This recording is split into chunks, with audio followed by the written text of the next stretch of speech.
ꯍꯧꯖꯤꯛ ꯑꯦꯁꯦꯝꯕ꯭ꯂꯤꯗ ꯂꯣꯏ ꯎꯔꯝꯕꯅꯤ ꯀꯅꯥꯅ ꯀꯅꯥꯅꯣ ꯑꯁꯦꯡꯕꯅ ꯀꯔꯤꯅꯣ ꯑꯔꯥꯟꯕꯅ ꯀꯔꯤꯅꯣ ꯂꯣꯏ ꯈꯪꯅꯔꯦ ꯈꯪꯗ꯭ꯔꯤꯕ ꯃꯌꯥꯝ ꯈꯪꯉꯝꯃꯅꯤꯗ ꯐꯦꯛ ꯔꯤꯌꯦꯂꯤꯇꯤꯁ ꯑꯩꯈꯣꯏ ꯂꯥꯟꯗꯕꯅꯤ ꯚꯥꯔꯇꯤꯌꯥ ꯖꯅꯇꯥ ꯄꯥꯔꯇꯤ ꯂꯥꯟꯗꯕꯅꯤ ꯚꯥꯔꯇꯤꯌꯥ ꯖꯅꯇꯥ ꯄꯥꯔꯇꯤꯒꯤ ꯒꯣꯔꯃꯦꯟꯅ ꯑꯩꯈꯣꯏꯅ ꯇꯧꯔꯨꯔꯤꯁꯦ BJP NDAꯁꯤꯅ ꯑꯩꯈꯣꯏꯅ ꯇꯧꯔꯨꯔꯤꯁꯦ ꯂꯩꯕꯥꯛ ꯀꯟꯅꯕꯅꯤ ꯂꯩꯕꯥꯛ ꯀꯥꯏꯗꯅꯕꯅꯤ ꯃꯌꯥꯝꯒꯤ ꯁꯦꯟ ꯊꯨꯝꯒꯤ ꯐꯤꯕꯝ ꯐꯒꯠꯅꯕꯅꯤ ꯂꯥꯏꯔꯕ ꯂꯩꯇꯅꯕꯅꯤ ꯑꯅꯥ ꯂꯥꯏꯌꯦꯡꯁꯪ ꯑꯅꯥꯕ ꯂꯥꯏꯌꯦꯡꯕ ꯉꯝꯗꯕ ꯃꯤ ꯂꯩꯇꯅꯕꯅꯤ ꯌꯨꯝ ꯂꯩꯇꯕ ꯃꯤ ꯂꯩꯇꯅꯕꯅꯤ ꯂꯩꯗꯥꯏ many things honourable prime minister ꯃꯣꯗꯤꯖꯤꯒꯤ ꯃꯥꯒꯤ ꯁ꯭ꯀꯤꯝꯁ ꯃꯌꯥꯝꯁꯦ ꯂꯥꯏꯔꯕꯗ ꯃꯇꯦꯡ ꯄꯥꯡꯅꯕ ꯉꯥꯛꯇꯅꯦꯕ ꯁꯤꯒꯤ ꯅꯨꯃꯤꯠꯁꯤꯗ ꯑꯩꯈꯣꯏꯅ ꯅꯤꯡꯁꯤꯡꯉꯤꯁꯦ ꯉꯁꯥꯏꯒꯤ ꯊꯣꯛꯈꯤꯕ ꯃꯤ ꯂꯥꯛ 6 ꯀꯥꯏꯁꯤ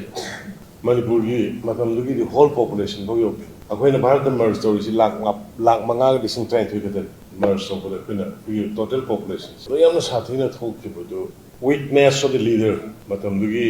ꯀꯣꯡꯒ꯭ꯔꯦꯁꯀꯤ ꯅꯦꯍꯔꯨꯅꯆꯤꯡꯕ ꯇꯤꯝ ꯃꯣꯏꯒꯤ ꯑꯁꯣꯟꯕ ꯕ꯭ꯔꯤꯇꯤꯁꯅ ꯁꯥꯟꯅꯕꯗ ꯌꯥꯈꯤꯕ ꯐꯝ ꯑꯃ ꯄꯤꯔꯒꯦ ꯍꯥꯏꯔꯗꯤ ꯅꯪ ꯄ꯭ꯔꯥꯏꯝ ꯃꯤꯅꯤꯁꯇꯔ ꯑꯣꯏꯔꯅꯤ ꯍꯥꯏꯔꯗꯤ ꯄ꯭ꯔꯥꯏꯝ ꯃꯤꯅꯤꯁꯇꯔꯕꯨ ꯑꯣꯏꯔꯗꯤ ꯌꯥꯔꯦꯅ ꯑꯩꯈꯣꯏ ꯁ꯭ꯋꯥꯏꯗ ꯇꯧꯔꯝꯕꯗꯣ ꯅꯣꯏ ꯂꯧꯅꯤꯡꯕ ꯂꯧꯔꯣ ꯑꯩ CMꯕꯨ ꯑꯣꯏꯔꯗꯤ ꯌꯥꯔꯦ ꯂꯧꯅꯤꯡꯕ ꯇꯧꯔꯝꯕꯗꯨꯒꯤ ꯇꯥꯏꯞꯇꯨ ꯑꯗꯨꯒꯤ ꯄꯣꯠꯇꯨꯅꯤ ꯄꯣꯠꯁꯦ ꯊꯕꯛꯁꯦ ꯈꯪꯉꯗꯤ ꯀꯤꯗꯕꯅꯤ ꯈꯪꯗ꯭ꯔꯗꯤ ꯀꯤꯕꯅꯤ ꯁꯔꯀꯥꯔ ꯍꯥꯏꯁꯦ ꯀꯔꯤ ꯅꯠꯇꯦ ꯁꯔꯀꯥꯔ ꯍꯥꯏꯁꯦ ꯃꯌꯥꯝꯁꯤꯅ ꯚꯣꯠ ꯄꯤꯗ꯭ꯔꯒꯗꯤ ꯑꯩꯈꯣꯏ ꯁꯤꯗꯩꯗ ꯐꯪꯉꯤ ꯃꯟꯇ꯭ꯔꯤꯒꯁꯦ ꯑꯩ ꯀꯔꯥꯏ ꯐꯝꯗꯣꯏꯕ ꯈꯔ ꯑꯃꯅ ꯒꯥꯔꯤ ꯁꯦꯟꯅ ꯂꯩꯔꯝꯒꯅꯤ ꯈꯔ ꯑꯃꯅ ꯇ꯭ꯔꯛ ꯁꯦꯟꯅ ꯂꯩꯔꯝꯒꯅꯤ ꯈꯔ ꯑꯃ ꯇꯧꯔꯤ ꯆꯨꯝꯕ꯭ꯔꯣ ꯑꯗꯨ ꯑꯩꯈꯣꯏꯅ ꯁꯤꯗꯩꯗ ꯑꯩꯈꯣꯏꯒꯤ ꯑꯁꯣꯏꯕ ꯄꯣꯠ ꯈꯔ ꯂꯤꯗꯔ ꯍꯥꯏꯅ ꯋꯥꯟꯁ ꯑꯣꯏꯔꯒꯗꯤ ꯂꯤꯗꯔꯗꯨꯒꯤ ꯃꯉꯣꯟꯗ ꯏꯁꯣꯔꯅ ꯄꯤꯔꯛꯄ ꯃꯉꯣꯟꯗ ꯏꯁꯣꯔꯅ ꯁꯦꯝꯕꯤꯔꯛꯄ ꯊꯥꯎ ꯇꯩꯕꯤꯔꯛꯄ ꯄꯣꯠ ꯈꯔ ꯃꯉꯣꯟꯗ ꯂꯩꯗꯣꯏꯅꯦꯕ ꯂꯤꯗꯔ ꯍꯥꯏꯅ ꯑꯣꯏꯔꯗꯤ ꯍꯦꯛꯇ ꯑꯣꯏ ꯌꯥꯗꯕꯅꯤ ꯂꯩꯀꯥꯏꯗꯁꯨ ꯑꯗꯨꯉꯥꯏꯔꯦ ꯀ꯭ꯂꯕꯀꯤ ꯁꯦꯀ꯭ꯔꯦꯇꯔꯤꯕꯨ ꯑꯣꯏꯔꯁꯨ ꯀꯩꯅꯣꯝꯃ ꯃꯉꯣꯟꯗ ꯏꯁꯣꯔꯅ ꯄꯤꯊꯣꯔꯛꯄ ꯑꯃ ꯂꯩꯔꯀꯥꯟꯗ ꯑꯣꯏꯕꯅꯤ ꯑꯗꯨꯅ ꯑꯩꯈꯣꯏꯒꯤ ꯁꯃꯥꯖꯗ ꯁꯣꯏꯔꯤꯁꯤ ꯂꯤꯗꯔꯅ प्रजाꯁꯤ ꯄꯨꯗꯦꯕ ꯂꯤꯗꯔꯅ प्रजाꯁꯤ ꯐꯖꯅ ꯋꯥꯔꯤ ꯁꯥꯔꯒ ꯚꯥꯞ ꯇꯥꯍꯜꯂꯒ ꯂꯤꯗꯔꯅ ꯄꯨꯗꯦꯕ प्रजाꯅ ꯄꯨꯔꯒ ꯆꯠꯂꯦꯕ प्रजाꯅ ꯑꯩꯈꯣꯏ ꯂꯤꯗꯔꯁꯦ ꯄꯨꯔꯒ ꯆꯠꯂꯦꯕ ꯑꯗꯨꯅꯅꯤ ꯀ꯭ꯔꯥꯏꯝ ꯌꯥꯝ ꯊꯣꯛꯏꯁꯤ ꯂꯤꯗꯔꯒꯤ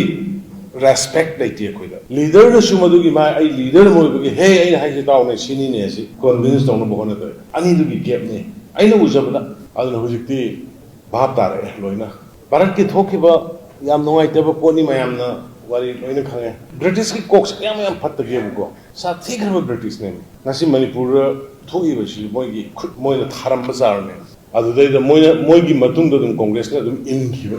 ꯃꯣꯏꯅ ꯇꯧꯔꯝꯃꯤꯗꯣ ꯐꯠꯇꯦꯅ ꯈꯤꯇꯪ ꯁꯦꯞ ꯇꯧꯕꯤꯔꯝꯃꯗꯤ ꯉꯁꯤ ꯑꯩꯈꯣꯏ ꯃꯅꯤꯄꯨꯔꯗ ꯁꯤꯒꯤ ꯇꯦꯟꯁꯟꯁꯤ ꯂꯩꯔꯣꯏ ꯚꯥꯔꯠꯁꯤ ꯀꯔꯤꯒꯨꯝꯕ ꯊꯨꯒꯥꯏꯔꯝꯗ ꯇꯥꯔꯗꯤ ꯕ꯭ꯔꯤꯇꯦꯟꯒꯤ ꯃꯣꯏꯒꯤ ꯃꯊꯛꯇ ꯁꯨꯡꯁꯣꯏ ꯁꯣꯏꯗꯅ ꯁꯨꯄꯔ ꯄꯋꯥꯔ ꯑꯣꯏꯅ ꯏꯟꯈꯠꯂꯛꯀꯅꯤ ꯍꯥꯏꯁꯤ ꯕ꯭ꯔꯤꯇꯤꯁꯅ ꯈꯪꯉꯦꯕ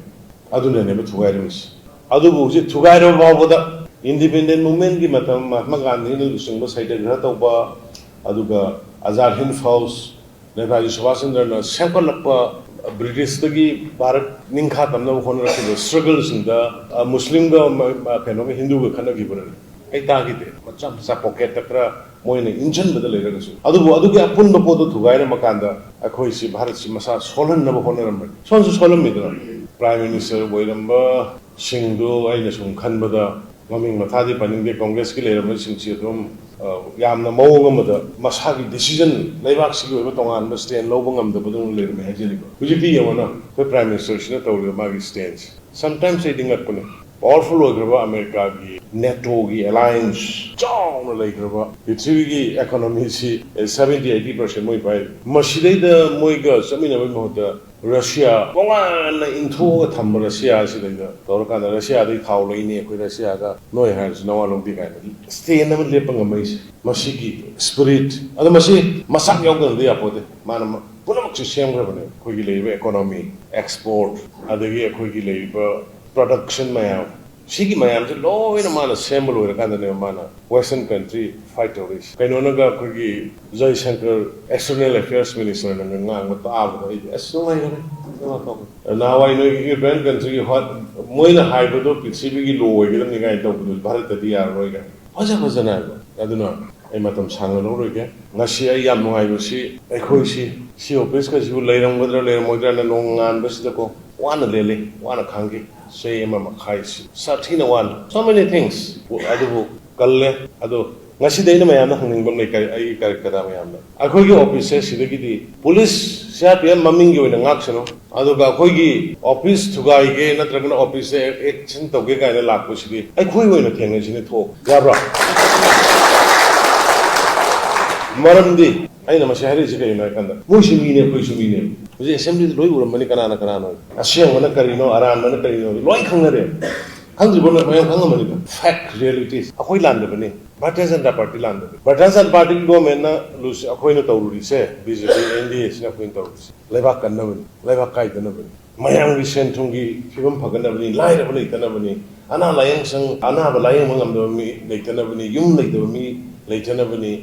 ꯂꯩꯗꯥꯏ many things honorable prime minister Modijiꯒꯤ ꯃꯥꯒꯤ schemes ꯃꯌꯥꯝꯁꯦ ꯂꯥꯏꯔꯕꯗ ꯃꯇꯦꯡ ꯄꯥꯡꯅꯕ ꯉꯥꯛꯇꯅꯦꯕ ꯂꯥꯏꯔꯕꯗ ꯑꯗꯒꯤ ꯉꯁꯤ ꯑꯩꯈꯣꯏ ꯃꯅꯤꯄꯨꯔꯒꯤ last 6 yearsꯗ 7 yearsꯗ ꯍꯟꯗꯛꯀꯤ ꯆꯍꯤꯁꯤ ꯈꯤꯇꯪ ꯂꯥꯏꯕꯛ ꯊꯤꯔꯦ ꯀꯔꯤ ꯇꯧꯗꯕ ꯌꯥꯎꯒꯦ ꯀꯣꯚꯤꯠ ꯂꯩꯅ ꯑꯣꯛꯁꯤꯖꯦꯟꯒꯤ ꯁꯤꯂꯤꯟꯗꯔ ꯑꯃ ꯂꯩꯔꯝꯗꯕ ꯃꯅꯤꯄꯨꯔꯅꯤꯅꯦ ꯃꯗꯨꯗꯩꯗ ꯑꯗꯨꯒꯨꯝꯕ ꯀꯣꯚꯤꯠꯀꯤ ꯁꯥꯊꯤꯔꯕ ꯄꯦꯟꯗꯥꯃꯤꯛꯇꯨ ꯊꯦꯡꯅꯔꯒ ꯃꯤ 1,000 ꯂꯥꯏꯕꯛ ꯊꯤꯕ ꯈꯔꯗꯨ ꯅꯠꯇꯅ ꯑꯇꯩ ꯃꯥꯁ ꯑꯣꯏꯅ ꯁꯣꯛꯍꯟꯗ꯭ꯔꯤꯕꯅꯤ ꯃꯗꯨꯕꯨ ꯑꯩꯈꯣꯏ BJP ꯑꯃ ꯑꯣꯏꯅ ꯑꯩꯈꯣꯏ ꯀꯔꯤꯒꯤ ꯆꯥꯎꯊꯣꯛꯑꯣꯏꯗꯒꯦ ꯍꯥꯏꯕꯅꯤ ꯚꯥꯔꯠꯀꯤ ꯖꯅꯇꯥ ꯄꯥꯔꯇꯤꯅ ꯁ꯭ꯀꯨꯜ ꯀꯣꯂꯦꯖ ꯑꯆꯧꯕ ꯆꯦꯟꯖ ꯑꯃ ꯉꯔꯥꯡ ꯑꯩ ꯌꯥꯝ ꯅꯨꯡꯉꯥꯏꯕ ꯎꯈ꯭ꯔꯨꯜꯗꯅꯦ ꯎꯈ꯭ꯔꯨꯜꯒꯤ ꯄꯦꯇ꯭ꯔꯤꯕꯨ ꯀꯣꯂꯦꯖꯗ ꯁꯅꯥ ꯂꯩꯕꯥꯛ ꯃꯅꯤꯄꯨꯔꯒꯤ ꯏꯁꯩ ꯁꯛꯑꯦꯕ ꯑꯩꯉꯣꯟꯗ ꯀꯣꯄꯤ ꯌꯥꯎꯔꯤ ꯃꯥꯎꯒꯤ ꯀꯣꯂꯦꯖꯇꯣ ꯁꯛꯑꯦꯕ ꯑꯩꯈꯣꯏꯒꯤ ꯁꯤꯗ ꯂꯩꯕ ꯇꯝꯄꯥꯛꯀꯤ ꯀꯣꯂꯦꯖ ꯃꯌꯥꯝꯁꯤꯗ ꯑꯩ ꯃꯣꯏ ꯁꯨꯝꯕ ꯀꯥꯡꯕꯨꯗꯨꯅ ꯀꯤꯍꯜꯂꯒ ꯇꯧꯔꯣꯏꯗ꯭ꯔꯥ ꯈꯟꯕꯅꯦꯕ ꯖꯅꯒꯅꯃꯅ ꯁꯛꯄꯁꯤ ꯃꯁꯤꯡ ꯑꯪꯇꯪ ꯍꯦꯟꯒꯠꯂꯦ ꯑꯩꯉꯣꯟꯗ ꯔꯦꯀꯣꯔꯠ ꯂꯣꯏ ꯂꯩꯌꯦ ꯑꯩꯈꯣꯏꯅ ꯈꯜꯂꯝꯕꯗꯣ ꯑꯩꯈꯣꯏ BJPꯁꯦ ꯑꯥꯏꯁꯣꯂꯦꯠ ꯇꯧꯕꯤꯔ ꯃꯥꯜꯂꯦ ꯑꯩꯈꯣꯏ ꯂꯥꯏ ꯊꯣꯛꯄ ꯁꯣꯛꯄ ꯌꯥꯗꯕ ꯂꯩꯗꯦ ꯑꯗꯨꯏ ꯇꯥꯏꯞꯇ ꯑꯩꯈꯣꯏꯁꯦ ꯈꯜꯂꯝꯃꯤꯀꯣ ꯂꯣꯏ ꯁꯣꯜꯂꯝꯃꯦꯕ ꯅꯣꯏ ꯃꯌꯥꯝ ꯅꯣꯏ ꯁꯣꯜꯂꯛꯄ ꯑꯩ ꯏꯇꯣꯝꯗꯅꯤ ꯈꯥꯡꯉꯒ ꯂꯩꯍꯧꯔꯤꯁꯦ ꯈꯔꯕꯨꯗꯤ ꯂꯩ ꯑꯗꯣ ꯃꯤꯟꯁ ꯑꯩꯈꯣꯏ ꯂꯥꯟꯗꯕꯅꯤ ꯍꯥꯏꯕꯅꯤ ꯑꯩꯅ ꯍꯥꯏꯖꯕꯗꯤ ꯑꯩꯈꯣꯏꯒꯤ ꯄꯥꯟꯗꯝ ꯀꯔꯤꯅꯣ ꯚꯥꯔꯇꯤꯌꯥ ꯖꯅꯇꯥ ꯄꯥꯔꯇꯤꯒꯤ ꯄꯥꯟꯗꯝ ꯀꯔꯤꯅꯣ ꯃꯅꯤꯄꯨꯔ ꯀꯥꯏꯍꯟꯗꯕꯒꯤ ꯁ꯭ꯇꯦꯟ ꯑꯃ ꯆꯞ ꯆꯥꯅ ꯂꯩꯕꯤꯈ꯭ꯔꯦ ꯐꯦꯟꯁꯤꯡ ꯈꯥꯎ ꯍꯥꯏꯕꯅꯤ ꯐꯦꯟꯁꯤꯡ ꯀꯥꯕꯒꯤ ꯆꯦ ꯄꯣꯔꯛꯑꯦ ꯑꯗꯒꯤ FMR ꯃꯨꯠꯊꯠꯂꯨ ꯍꯥꯏꯕꯅꯤ FMR ꯃꯨꯠꯊꯠꯄꯒꯤ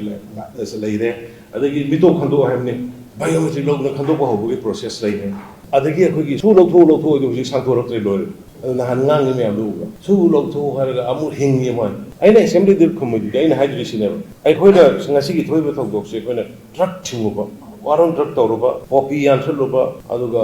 ꯔꯤꯖꯥꯔꯚ ꯐꯣꯔꯦꯁ ꯀꯜꯂꯨꯕ ꯑꯗꯨꯒ ꯂꯣꯏꯅꯅ ꯏꯂꯤꯒꯦꯜ ꯃꯥꯏꯒ꯭ꯔꯦꯟꯁꯤꯡ ꯈꯟꯗꯣꯛꯄ ꯍꯧꯔꯨꯕ ꯑꯗꯨꯒ